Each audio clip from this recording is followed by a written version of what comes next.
Hello everyone, welcome to our learning platform endless learnings. I hope आप सब अच्छे होंगे। हमारा चल रहा है eigen values and eigen vectors वाला टॉपिक, जिसकी फर्स्ट क्लास जो है हो गई है, जिसमें हमने डिस्कस किया था कि आइगन वैल्यू क्या होती है, आइगन वेक्टर क्या होता है। फिर उसके बाद देखा कि करेक्टरिस्टिक्स मैट्रिक्स क्या होती है, करेक्टरिस्टिक्स पॉलिनोमियल की डेफिनेशन देखी, करेक्टरिस्टिक इक्वेशन क्या होती है। फिर उसके बाद देखा कि लेटेंट रूट, करेक्टरिस्टिक्स रूट्स, ये सब क्या होते हैं। फिर हमने ये भी देखा कि स्पेक्ट्रल रेडियस क्या होती है किसी मैट्रिक्स की, और स्पेक्ट्रम क्या होता है आइगन वैल्यूज़ का। अलजेब्राइक मल्टीप्लिसिटी क्या होती है, ज्योमेट्रिक मल्टीप्लिसिटी क्या चीज़ होती है। तो ये सब हम डिस्कस कर चुके हैं। आज हम करने वाले हैं नेक्स्ट, कुछ रिजल्ट्स करेंगे, कुछ क्वेश्चंस करेंगे। ठीक है, तो देखते हैं इसका फर्स्ट जो रिज़ल्ट है वो क्या है। देखो इसमें क्या दिया है हमारे पास यहाँ पे। फर्स्ट रिजल्ट में ये बोला है कि eigen values of R triangular matrix are its diagonal entries. कि अगर हमारे पास कोई ट्रायंगुलर मैट्रिक्स है तो उसके केस में अगर हमें क्या फाइंड करनी है, आइगन वैल्यूज़ फाइंड आउट करनी है, तो उसमें हम डायरेक्टली बोल देंगे कि जो डायगोनल पे एलिमेंट लाई कर रहे हैं वो उसकी आइगन वैल्यू हो जाएंगी।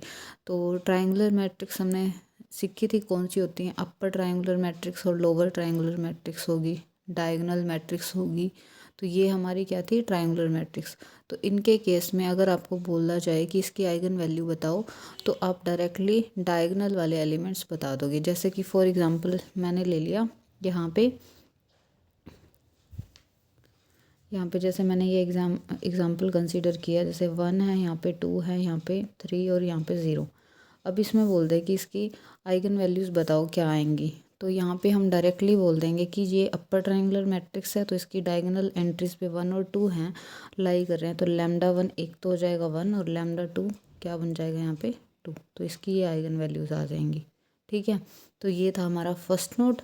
उसके बाद चलते हैं सेकेंड में। क्या बोल रहा है कि if the sum of the element in each row या फिर कॉलम में of a square matrix A is K, then K is an eigen value of A. ये कह रहे हैं कि अगर हमारे पास कोई मैट्रिक्स ए है, ठीक है, उसकी सारी रो हमने चेक करी, ठीक है, और फर्स्ट रो का सम मान लो 2 आ रहा है, सेकंड रो का सम करें वो भी 2 आ रहा है, लास्ट वाली कोई भी रो है उसकी मान लो एन ऑर्डर की मैट्रिक्स है, उसका भी सम कितना आ रहा है, 2 आ रहा है। तो यहाँ पे हम बोलेंगे कि 2 जो है उसकी आइगन वैल्यू है। ऐसे ही अगर कॉलम्स के लिए अप्लाई करेंगे ना हम, कि हर एक कॉलम का सम करके देखेंगे तो वो भी अगर 2 आ रहा है तो वो उसकी आइगन वैल्यू बन जाएगी। इसको भी जैसे एग्जांपल देखते हैं, जैसे ये है हमारे पास यहाँ पे 1 और यहाँ पे 1 और यहाँ पे भी 1 1 ले लिया। अब जैसे इस फर्स्ट रो के एलिमेंट कौन है, 1 और 1, इनका अगर हम सम करते हैं तो कितना आ रहा है, यहाँ पे 2 आ रहा है। सेकेंड रो के एलिमेंट्स का सम करते हैं तो 2 आ रहा है। तो यहाँ पे जो है 2 आ रहा है, तो हम डायरेक्टली बोल देंगे कि आइगन वैल्यू क्या बनेगी, इसकी 2 बनेगी। ऐसे ही अगर हम कॉलम्स के लिए भी देखें, यहाँ भी 2 सम आ रहा है और यहाँ पे भी आ रहा है, तो यहाँ पे बोल देंगे कि 2 इसकी आइगन वैल्यू है। यहाँ पे एक बार में एक ही चेक कर सकते हो, रो का चेक कर लो या कॉलम का, आपकी मर्जी है। ठीक है, तो ये कॉन्सेप्ट यूज़ होता है क्वेश्चंस में। ठीक है, तो उसके बाद चलते हैं नेक्स्ट जो है रिजल्ट क्या कह रहा है। इसमें बोला है कि अगर हमारे पास क्या है कि x1 x2 xn are the eigen vector of the matrix A with respect to eigen value lambda of the A, and उसके बाद बोल रहा है कि अगर मैं इन x1 x2 xn का एक लीनियर कम्बिनेशन लूँ, जो कि ये है k1 x1 plus k2 x2 and so on kn xn, और ये जो लीनियर कम्बिनेशन है ये नॉन जीरो आ रहा है, तब क्या कहेंगे कि ये जो लीनियर कम्बिनेशन वाला वेक्टर बनेगा ना, ये भी एक आइगन वेक्टर बनेगा इस मैट्रिक्स ए का, उसी आइगन वैल्यू के रिस्पेक्ट, लैम्डा के रिस्पेक्ट। ठीक है, तो याद रखना है आपने कि अगर हमारे पास x1 x2 xn जैसे वेक्टर्स दे दिया, आइगन वेक्टर हैं किसी मैट्रिक्स के ए के किसी आइगन वैल्यू के रिस्पेक्ट लैम्डा के, तो उनका जो लीनियर कम्बिनेशन होता है वो भी क्या बनता है, हमारे पास आइगन वेक्टर बनता है उसी सेम आइगन वैल्यू के रिस्पेक्ट में।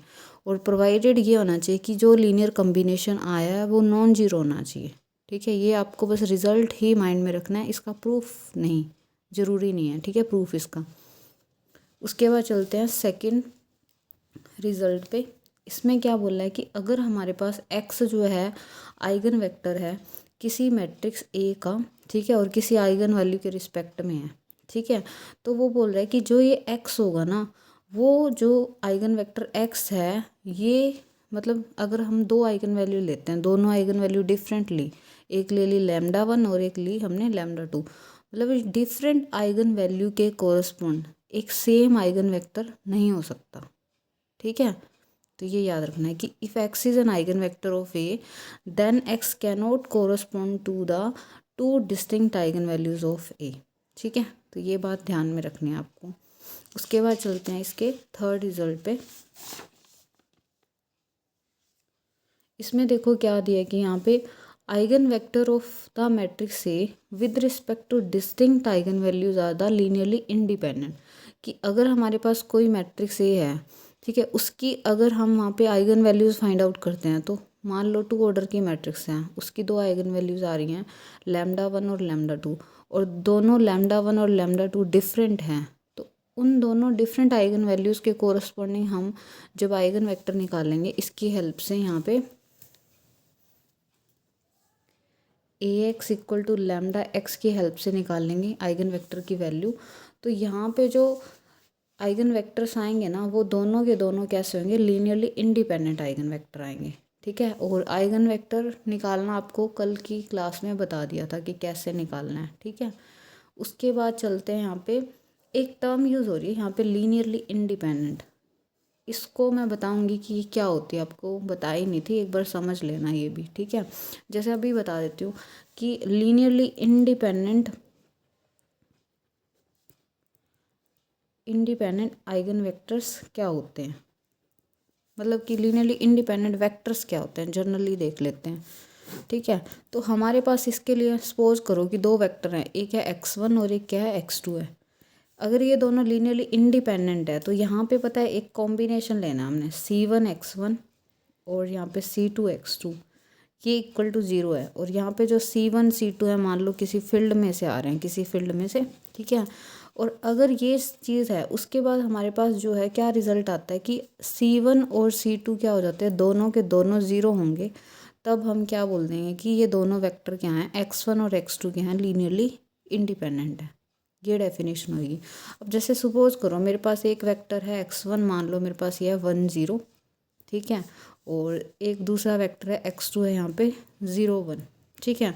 अब मैं यहाँ पे लीनियर कॉम्बिनेशन लिखती हूँ, c1 1 0 और यहाँ पे c2 0 1।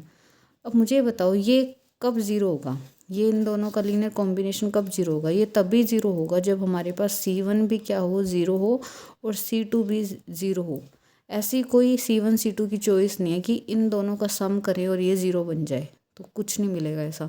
तो दोनों को 0 होना पड़ेगा, तब जाके ही ये दोनों वेक्टर हमारे क्या बन जाएंगे, x1 और x2, ये लीनियरली इंडिपेंडेंट बन जाएंगे, ठीक है। अगर मैं देख लो x1 को ये ले लेती हूँ, सपोज करो 1 0 लिया, और मैंने x2 को सपोज करो ये ले लिया 2 0।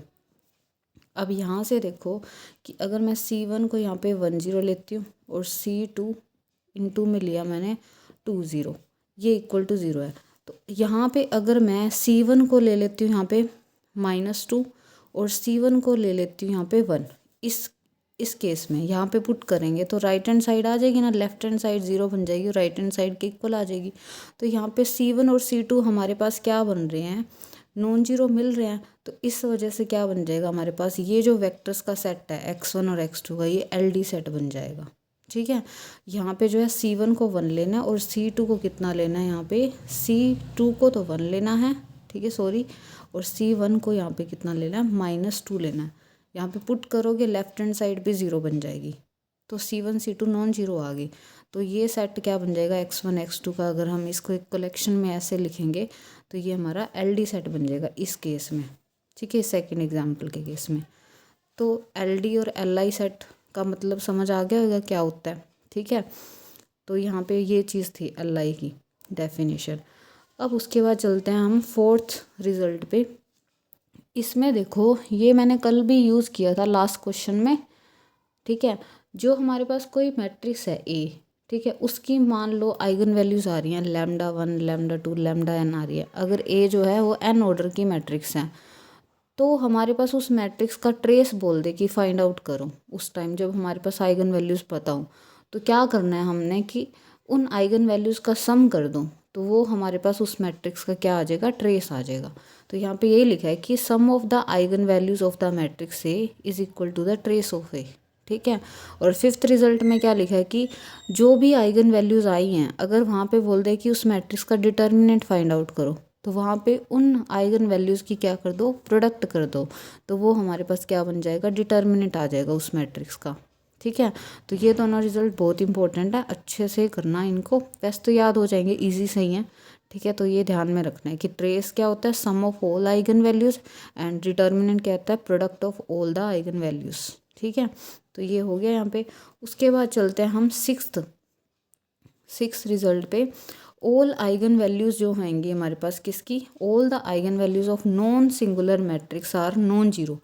अगर हमारे पास पता है हमें नॉन सिंगुलर मैट्रिक्स है, ठीक है, तो हमें पता है कि नॉन सिंगुलर मैट्रिक्स है, तो उस केस में हमें पता है कि डिटर्मिनेंट क्या आएगा, नॉन जीरो आएगा। ठीक है। और अभी हम ये सीख के आए कि डिटर्मिनेंट प्रोडक्ट होती है सारी की सारी आइगन वैल्यूज़ की। तो यहाँ से पता लग गया कि जो डिटर्मिनेंट है हमारे पास नॉन जीरो है, तो प्रोडक्ट जो आएगी आइगन वैल्यूज़ की वो नॉन जीरो होगी। तो यहाँ पे सारी की सारी आइगन वैल्यूज़ क्या होंगी, नॉन जीरो। तो याद रखना है कि अगर कोई नॉन सिंगुलर मैट्रिक्स है तो उसके केस में सारी आइगन वैल्यू कैसी होती है, नॉन जीरो। और अगर हमारे पास बोल दे कि सिंगुलर मैट्रिक्स है, तो सिंगुलर मैट्रिक्स है तो इसमें पता है कि डिटर्मिनेंट क्या आएगा, ज़ीरो। ठीक है। तो यहाँ पे भी यही लिखेंगे, डिटर्मिनेंट जीरो के इक्वल है, तो यहाँ पे प्रोडक्ट क्या बन जाएगी, जीरो के इक्वल बन जाएगी आइगन वैल्यूज़ की। तो इनमें से कोई भी एक आइगन वैल्यू भी ज़ीरो हो गई तो डिटर्मिनेंट जीरो आएगा।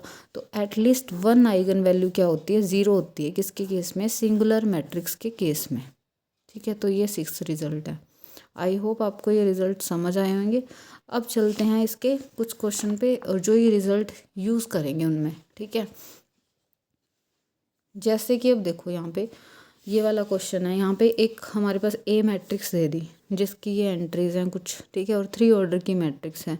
इसमें बोल दिया है कि इसके पास एक आइगन वैल्यू है लैम्डा नेम है जिसका, और वो क्या है, नॉन जीरो है। उसके बाद पूछ रहा है कि अगर ये एक आइगन वैल्यू है तो 2 आइगन वैल्यूज़ और होंगी, वो क्या होंगी, वो बतानी है अपने को। ठीक है। तो यहाँ पे देखो हम क्या करते हैं कि सबसे पहले यहाँ पे कुछ सोचते हैं कि ये मैट्रिक्स में इसका डिटर्मिनेंट क्या आ रहा है। ठीक है। अब ध्यान से देखो, अगर हम यहाँ पे फर्स्ट कॉलम और थर्ड कॉलम को ऐड करते हैं तो देखो सेकंड कॉलम बन रहा है ना। अगर हम इस पे ऑपरेशन लगाएं ए मैट्रिक्स पे कि C2 कॉलम में चेंज करें, ठीक है, और वो क्या बन रहा है, C2 कॉलम जो है वो किसके इक्वल आ रहा है, यहाँ पे C1 प्लस में C3 के इक्वल आ रहा है। ठीक है। यहाँ से ये बन रहा है। तो हम यहाँ पे ये बता रहे हैं कि C2 जो कॉलम है वो किसके इक्वल आ रहा है, C1 और C3 के इक्वल आ रहा है। तो हम डिटर्मिनेंट की प्रॉपर्टी से ये सोच के चलते हैं कि अगर हमारे पास 2 कॉलम्स का सम एक तीसरा कॉलम बन रहा है तो उस केस में मतलब कि 2 कॉलम आइडेंटिकल हो गए तो हमारा डिटर्मिनेंट क्या बन जाएगा, ज़ीरो बन जाएगा। हम यहाँ पे ये भी कर सकते हैं कि C3 कॉलम में चेंज करते हैं, क्या करते हैं, C3 में सपोज करो C1 को ऐड कर दिया, तो हमारे पास देखो जो मैट्रिक्स किस में रिड्यूस हो जाएगी, यहाँ से डिटर्मिनेंट निकाल रहे हैं, यहाँ पे इसको इस फॉर्म में लिखना 11 21 25, यहाँ पे 33 C3 63 और 65, और यहाँ पे कितना आएगा 33, और यहाँ 63, और यहाँ पे कितना आ जाएगा 65। अब ध्यान से देखो ये सेकंड कॉलम और थर्ड कॉलम सेम हो गया आइडेंटिकल, तो हमारा डिटर्मिनेंट क्या बन जाएगा, ज़ीरो बन जाएगा इस केस में। ठीक है। तो एक अब यहाँ पे डिटर्मिनेंट जीरो है। अभी हम रिजल्ट करके आए थे अगर कोई सिंगुलर मैट्रिक्स है तो उसके केस में एक eigen value at least one eigen value तो क्या होगी, ज़ीरो होगी। सपोज करो एक आइगन वैल्यू λ1 तो हमने ले रही लैम्डा। ठीक है। अब λ2 यहाँ से क्या बन जाएगी, एक ज़ीरो बन जाएगी। λ3 के बारे में कुछ नहीं कह सकते, एटलीस्ट वन होगी, यहाँ पे ये रिजल्ट में लिखा हुआ था। तो ये हो गया। उसके बाद हमने देखा था कि ट्रेस जो होता है मैट्रिक्स का वो क्या होता है, sum of all the eigen values λ1 और λ3 इनका क्या हो जाएगा, सम हो जाएगा। ठीक है। अब यहाँ पे देखो ट्रेस कितना आएगा मैट्रिक्स का, इस मैट्रिक्स का ट्रेस देखें तो हमारे पास कितना बनेगा, ये बन जाएगा 114 बन जाएगा। तो अब हमारे पास एक और आइगन वैल्यूज़ फाइंड आउट करनी है ना, λ3, तो λ3 किसके इक्वल आएगी ये फाइंड आउट करनी है। λ1 है हमारे पास लैम्डा, लैम्डा 2 की वैल्यू है 0, ये 114 के इक्वल है, तो यहाँ पे लैम्डा 3 की जो वैल्यू आएगी 114 माइनस लैम्डा, तो एक ये आइगन वैल्यू बन गई और दो ये थी, तो हमारे पास दो आइगन वैल्यूज आ गई ना, कौन सी, एक 0 आ गई, एक 114 माइनस लैम्डा आ गई। तो ऐसे करके क्वेश्चन सॉल्व करने, ट्रिक बना लो या क्वेश्चंस में जो रिजल्ट किए वो यूज़ करके, ठीक है। उसके बाद चलते हैं यहाँ पे इस क्वेश्चन पे। इसमें क्या दिया है कि हमारे पास यहाँ पे ए जो है वो कैसी मैट्रिक्स है, स्क्वायर मैट्रिक्स है, जिसका कि ऑर्डर कितना है, 4 है, ठीक है। 4 ऑर्डर की स्क्वायर मैट्रिक्स है, यानी कि इसकी 4 आइगन वैल्यू होंगी। उसके बाद क्या बोला दिया कि इसने स्पेक्ट्रम दिया है मैट्रिक्स ए का, वो क्या है, जिसके अंदर एलिमेंट्स आ रहे हैं 1 2 4, यानी कि इसकी जो आइगन वैल्यूज़ होंगी वो 1 2 और 4 होंगी। स्पेक्ट्रम डेफिनेशन बताई थी कि सारी आइगन वैल्यूज़ को एक सेट में लिख दो तो उसको क्या बोलते हैं, स्पेक्ट्रम बोलते हैं। फिर उसके बाद बोला है कि ट्रेस जो होगा वो मैट्रिक्स अब वो एक क्या आना चाहिए, एक प्राइम नंबर आना चाहिए, ठीक है। फिर उसके बाद फाइंड आउट करो कि डिटर्मिनेंट क्या आता है मैट्रिक्स का, ठीक है। तो मुझे ये बताओ, अब ये ए जो मैट्रिक्स है यहाँ पे 4 ऑर्डर की मैट्रिक्स है, तो इसकी आइगन वैल्यूज़ कितनी होंगी, 4 होंगी, 4 आइगन वैल्यूज़ होंगी टोटल, ठीक है। अब यहाँ जो है स्पेक्ट्रम इसने कितना दिया यहाँ पे 1 2 और 4, मतलब कि आइगन वैल्यूज़ इन्हीं में से ही आएंगी, और ये 1 2 4 तो आएंगी, एक रिपीट होएगी इनमें से कोई भी। और इसने बोला है कि ट्रेस जो आना चाहिए वो मैट्रिक्स का कितना आना चाहिए, एक प्राइम नंबर आना चाहिए, ठीक है। तो अब ध्यान से देखो, अगर मैं मान लो 1 को रिपीट करती हूँ, सपोज करो इस मैट्रिक्स की आइगन वैल्यू 1, एक 1 ये है, फिर एक 1 हो गया, फिर 2 और 4 हो गया, तो अब ट्रेस कितना आ रहा है इसके केस में, ट्रेस आ जाएगा कितना, 1 + 1 + 2 + 4, ये 6 7 और 8। तो ये प्राइम नंबर तो नहीं आया ना यहाँ पे, ये प्राइम नंबर के इक्वल तो नहीं है, तो ये केस तो पॉसिबल नहीं है, ठीक है। फिर उसके बाद हम देखते हैं नेक्स्ट, अप्लाई करके देखते हैं यहाँ पे।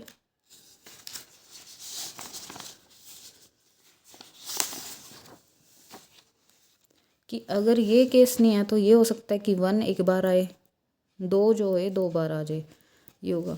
इसके केस में ट्रेस क्या आएगा, यहाँ से 1 + 2 + 2 + 4, तो यहाँ पे देखो कितना आ जाएगा, 4 और 4 8 और 9, तो ये भी एक प्राइम नंबर नहीं है, तो ये भी हमारा केस जो है पॉसिबल नहीं है यहाँ पे, ठीक है, आइगन वैल्यूज़ का, तो इसको भी नहीं करेंगे। और उसके बाद लास्ट एक और देखते हैं, यहाँ पे अगर हमारे पास 1 एक बार आए, 2 भी एक बार आए, और 4 जो आए वो 2 बार आ जाए, तब हमारा ट्रेस देखो क्या आता है यहाँ पे, 1 + 2 + 4 + 4, अब ये हो जाएगा हमारा 11, तो ये क्या आया, प्राइम नंबर आ गया। तो हमारी जो आइगन वैल्यूज़ बनेंगी ये वाली बन जाएंगी।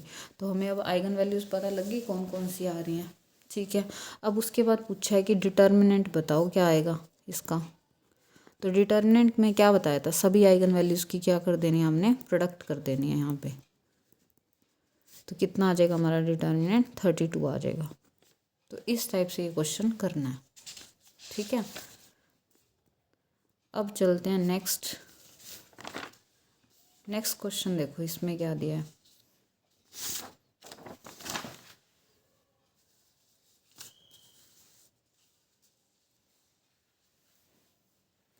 नेक्स्ट क्वेश्चन में दिया है कि अगर हमारे पास ए जो है वो मैट्रिक्स ये है, ठीक है।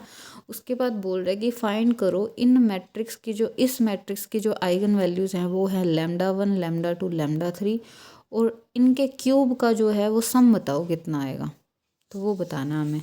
तो सबसे पहले जो भी हमने रिज़ल्ट लिखवाए उनका देखते हैं यूज़ करके, ठीक है।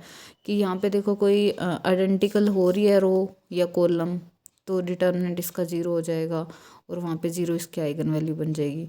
तो ये तो नहीं हो रहा है यहाँ पे, तो ये रिज़ल्ट नहीं अप्लाई करेंगे। उसके बाद एक रिज़ल्ट बताया था कि अगर हमारे पास रोज़ का सम जो है कोई सेम नंबर आ रहा है तो वो उसकी आइगन वैल्यू बन जाएगी, तो वो देखते हैं यहाँ पे। नहीं, यहाँ पे देखो फर्स्ट रो जो है वो किसके आइडेंटिकल हो रही है, थर्ड रो की हो रही है, तो इसका मतलब यहाँ पे 2 रोज आइडेंटिकल हैं, तो यहाँ पे डिटर्मिनेंट क्या हो जाएगा, 0। तो इस केस में 0 इज़ एन आइगन वैल्यू बन जाएगी, ठीक है। 0 इसकी आइगन वैल्यू बन गई, यानी कि एक λ1 आ गया हमारे पास 0। अब उसके बाद देखो इस रो का सम कितना आ रहा है, यहाँ से 4 आ रहा है, और इसके बाद सेकंड रो का सम भी कितना आ रहा है 4, और थर्ड रो का सम भी कितना आ रहा है 4 हो रहा है। तो उस रिजल्ट से क्या बोल देंगे कि अगर हर एक रो का सम कोई सेम नंबर आ रहा है k, तो वो k जो होती है वो आइगन वैल्यू बन जाएगी। तो k यहाँ पे कितना है 4 है, तो λ2 कितना आ गया यहाँ से 4 हो गया। तो एक आइगन वैल्यू हमारे पास कितनी बन गई 4 बन गई। और उसके बाद हमें पता है कि sum of all eigen values हमारे पास क्या होता है, ट्रेस ऑफ द मैट्रिक्स होता है। तो यहाँ पे λ1 λ2 और λ3 ये तीनों आइगन वैल्यूज़ का सम किसके इक्वल आएगा, ट्रेस का। ट्रेस इसका कितना आएगा 2, और λ1 की वैल्यू 0, λ2 की वैल्यू 4 और λ3 इक्वल टू 2। ठीक है, तो λ3 हमारा कितना आ जाएगा -2। तो हमारे पास तीनों आइगन वैल्यू फाइंड आउट होगी, एक हुई 0, एक 4 और तीसरी कौन सी है -2। तो तीनों आइगन वैल्यूज़ आ गई। अब उसके बाद क्या करना है, इनके क्यूब का सम। तो λ1 का क्यूब, λ2 का क्यूब और λ3 का क्यूब, ये किसके इक्वल आएगा, 0 प्लस में और 0 का क्यूब, 4 का क्यूब और -2 का क्यूब। ये अब आप फाइंड आउट कर लेना क्या आएगा। ठीक है, ये देखो, ये कमेंट करके बता देना क्या आता है।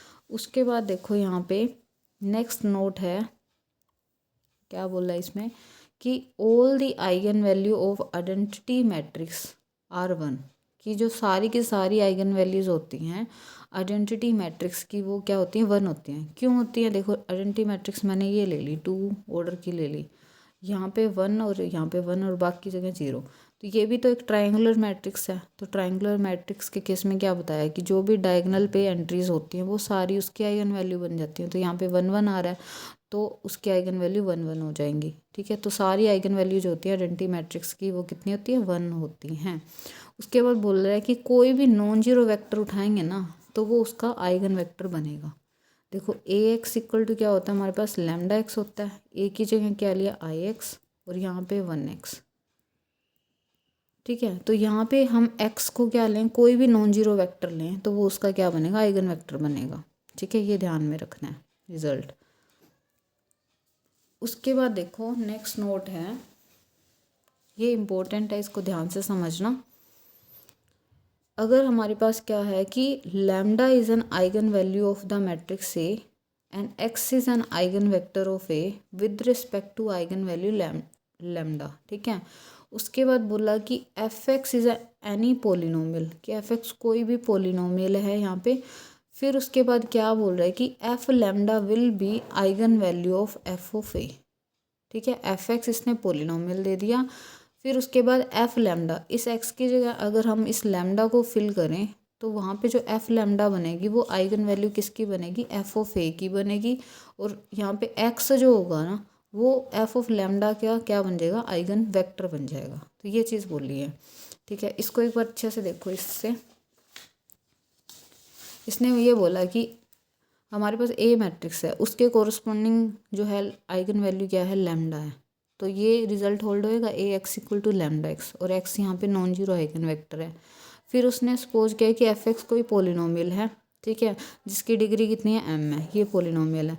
फिर क्या करता है कि यहाँ पे अगर हम ए की जगह एफ ऑफ ए लेंगे तो उसकी आइगन वैल्यू क्या बनेगी, एफ लैम्डा, और एक्स वही आइगन वेक्टर बनेगा यहाँ पे।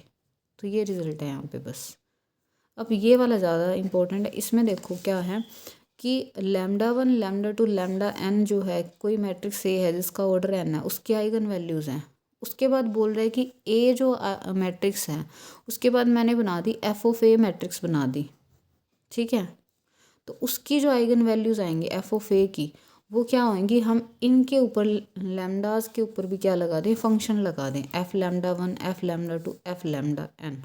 तो ये आइगन वैल्यूज़ बन जाएंगे किसकी, एफ ऑफ ए की। ठीक है, ये जो दोनों अभी नोट किए हैं ना ये एग्जाम्पल से अच्छे से क्लियर हो जाएंगे, एक बार देख लो कैसे है ये। ठीक है, उसके बाद नेक्स्ट नोट क्या बोल रहा है कि अगर मेरे पास ए मैट्रिक्स है उसकी आइगन वैल्यूज़ क्या है, λ1 से लेके λn तक आइगन वैल्यूज़ हैं। अगर मैंने यहाँ पे एफ जो फंक्शन लिया था, अब यहाँ पे फंक्शन बोल रही हूँ मैं, पहले पोलिनोमियल बोला था, अब यहाँ पे मैं फंक्शन बोल रही हूँ। अगर मेरा फंक्शन जो है मान लो F X equal to exponential function है, ई की पावर एक्स टाइप का है, तो उसके केस में अगर मैं मैट्रिक्स बनाऊँ, एक्स की जगह ए फिल करूँ तो ए बन जाएगी ये वाली मैट्रिक्स। तो इसकी जो आइगन वैल्यूज़ आएंगी वो क्या होंगी, जो ए की आइगन वैल्यूज़ है ना वो यहाँ रख देंगे, ई की पावर लैम्डा 1, ई की पावर लैम्डा 2, ई की पावर लैम्डा n हो जाएगा। ठीक है। उसके बाद सेकंड इसी तरीके से अगर मैं एफ ऑफ एक्स जो लेती हूँ वो साइन एक्स लेती हूँ और यहाँ से एक मैट्रिक्स बनती है, सपोज करो एक्स की जगह ए रखती हूँ तो साइन ए बनता है। तो यहाँ पे जो साइन ए मैट्रिक्स बनेगी उसकी जो आइगन वैल्यूज़ बनेंगी वो क्या बन जाएंगी, sign lambda 1, sign lambda 2, sign lambda n। इसी तरीके से क्या हो जाएगा, कोस ए के लिए भी बन जाएगा। ठीक है। तो अब जो ये नोट बताए मैंने, इसको क्वेश्चंस की हेल्प से समझते हैं, वो इजी हो जाएगा आपके लिए। ठीक है। अब देखो इस क्वेश्चन में हमें एक ए मैट्रिक्स दे दी, ठीक है, जो कि 3 ऑर्डर की है। उसके बाद बोला है कि ये फाइंड आउट करो ये सब।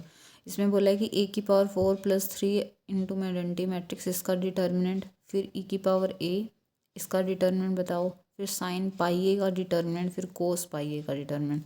तो हम देखो पहले फर्स्ट पार्ट को करते हैं। सबसे पहले ध्यान से देखो ये मैट्रिक्स कैसी दिख रही है आपको, ट्राइंगुलर मैट्रिक्स है। और किस टाइप की ट्राइंगुलर मैट्रिक्स है, लोअर ट्राइंगुलर मैट्रिक्स है। तो इसकी डायगोनल वाली एंट्रीज क्या बन जाएंगी, इसकी आइगन वैल्यूज़। तो इसकी आइगन वैल्यूज़ यहाँ पे क्या आ गई, 1, 2 और 3। ये इसकी क्या बन जाएंगी, eigen values of matrix A. ठीक है। तो ये डायरेक्टली उस ट्रिक से आ गया, डायगोनल एंट्रीज क्या बन जाएंगी, इसकी आइगन वैल्यूज़। अब जो है, अब यही जो पीछे रिजल्ट बताया पोलिनोमियल वाला वो यहाँ पे अप्लाई करते हैं। ध्यान से देखो ये जो है ये इस टाइप का पोलिनोमियल नहीं बन गया, एफ एक्स इक्वल टू बन गया एक्स की 4 प्लस में 3, ये बन गया।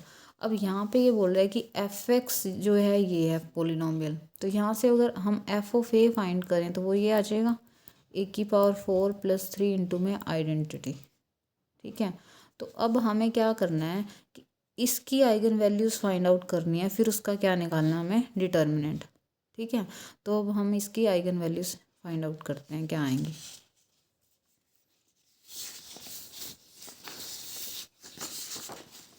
जैसे सबसे पहले तो ये बताओ कि 3i की आइगन वैल्यूज़ क्या आएंगी। ये जो है आइडेंटिटी मैट्रिक्स 3 × 3 ऑर्डर की मैट्रिक्स है। तो हमें पता है कि आइडेंटिटी मैट्रिक्स की आइगन वैल्यूज़ हमेशा कितनी होती हैं, 1, 1, 1 आती हैं। तो तीनों आइगन वैल्यूज़ आइडेंटिटी की 1, 1 आएंगी। तो 3i की आइगन वैल्यूज़ क्या हो जाएंगी, 3, 3 और 3 हो जाएंगी। अब हमें पता है कि ए की पावर 4 की आइगन वैल्यूज़ क्या आएंगी। ए की आइगन वैल्यूज़ पता है क्या है, वो यहाँ पे लिख देते हैं एक बार, 1, 2 और 3 हैं। तो ए की पावर 4 की आइगन वैल्यूज़ क्या करेंगे, यहाँ पे 1 की पावर 4, 2 की पावर 4 और 3 की पावर में 4 हो जाएगा। तो ये ए की पावर 4 की होगी। अब हम क्या कर देते हैं, अब हमें चाहिए ए की पावर 4 + 3i की आइगन वैल्यूज़। ठीक है। तो यहाँ पे क्या आ जाएगी, 1 की पावर 4 + 3, एक तो ये आइगन वैल्यू, 2 की पावर 4 + 3 और 3 की पावर 4 + 3। तो ये आइगन वैल्यूज़ बन गई इस मैट्रिक्स की। ठीक है। तो अब यहाँ से ये सॉल्व करेंगे तो फर्स्ट आइगन वैल्यू क्या बन जाएगी, यहाँ से 4, और सेकंड आइगन वैल्यू कितनी बन जाएगी, 19, और ये बन जाएगी 81, और ये 3, 84। तो अब यहाँ से देखना डिटर्मिनेंट क्या आता है, वो आप सॉल्व करना। तो डिटर्मिनेंट क्या आएगा, इन आइगन वैल्यूज़ की प्रोडक्ट 4 × 19 × 84। ठीक है, ये फाइंड करना आप। तो इस टाइप से ये करना है क्वेश्चन। उसके बाद देखो सेकंड क्वेश्चन में क्या बोल रहा है कि ई की पावर ए का डिटर्मिनेंट फाइंड आउट करो। ठीक है। अब यहाँ पे देखो ये पोलिनोमियल नहीं है, एफ एक्स जो है वो इस टाइप का फंक्शन है, जो मैंने बताया था ई की पावर एक्स टाइप का फंक्शन है। तो ए की जो है आइगन वैल्यू क्या होती है, लैम्डा 1, लैम्डा 2, लैम्डा 3 हैं। और अगर पूछ रहा हो ई की पावर ए की आइगन वैल्यू क्या आएंगी, ई की पावर लैम्डा 1, ई की पावर लैम्डा 2, ई की पावर लैम्डा 3, ये हो जाएंगी। तो यहाँ पे भी सेम ये अप्लाई करते हैं। ए की आइगन वैल्यूज़ हमें पता है क्या है, यहाँ पे 1, 2, 3 हैं। तो ई की पावर ए की आइगन वैल्यू क्या हो जाएंगी, ई की पावर 1, ई की पावर 2 और ई की पावर 3 हो जाएगी। अब यहाँ से पूछ रहा है कि इसका डिटर्मिनेंट कितना आएगा। तो यहाँ पे ये इसकी आइगन वैल्यूज़ हैं, तो इनकी प्रोडक्ट कर देंगे, ई की पावर 1, ई की पावर 2 और ई की पावर 3। बेस सेम है, पावर्स ऐड हो जाएंगे तो ई की पावर 6 इसका डिटर्मिनेंट बन जाएगा। तो इस टाइप से ये हो जाएगा क्वेश्चन। उसके बाद थर्ड में देखो, थर्ड क्वेश्चन में बोल रहा है कि फाइंड करो साइन पाई ए का डिटर्मिनेंट फाइंड करो क्या आता है। ठीक है। तो इसका डिटर्मिनेंट पूछ रहा है क्या आएगा यहाँ पे। अब एफ एक्स जो बनेगा फंक्शन क्या बनेगा, साइन पाई एक्स टाइप का फंक्शन बनेगा, ठीक है। तो इसकी जो आइगन वैल्यूज़ क्या आएंगी वो हम देख लेंगे। ए की आइगन वैल्यू क्या थी, 1 2 और 3। तो साइन पाई ए की जो आइगन वैल्यूज़ बनेंगी वो क्या हो जाएंगी, यहाँ पे ए की जगह एक बार 1 रख देंगे, 2 और फिर 3। तो फर्स्ट आइगन वैल्यू क्या बन जाएगी इसकी, साइन पाई, उसके बाद साइन 2 पाई बन जाएगा, ठीक है, आगे पीछे लिख सकते हैं। फिर नेक्स्ट बन जाएगा साइन 3 पाई। फिर उसके बाद लिख देंगे इसका डिटर्मिनेंट, साइन पाई ए का डिटर्मिनेंट क्या होगा, इन सब आइगन वैल्यूज़ की प्रोडक्ट, साइन पाई इंटू में साइन 2 पाई और साइन 3 पाई। और हमें पता है साइन पाई कितना होता है, 0, तो इसका डिटर्मिनेंट आ जाएगा 0, ठीक है। उसके बाद जो ये नेक्स्ट पार्ट है ये फोर्थ, इसके जैसा या सिमिलर, ये आप खुद ट्राई करना, ठीक है। आई होप आपको ये सब समझ आया हो आज जो भी कराया है, और इसमें अगर कोई डाउट हो तो बता देना, ठीक है। आज के लिए इतना ही, थैंक यू एवरीवन।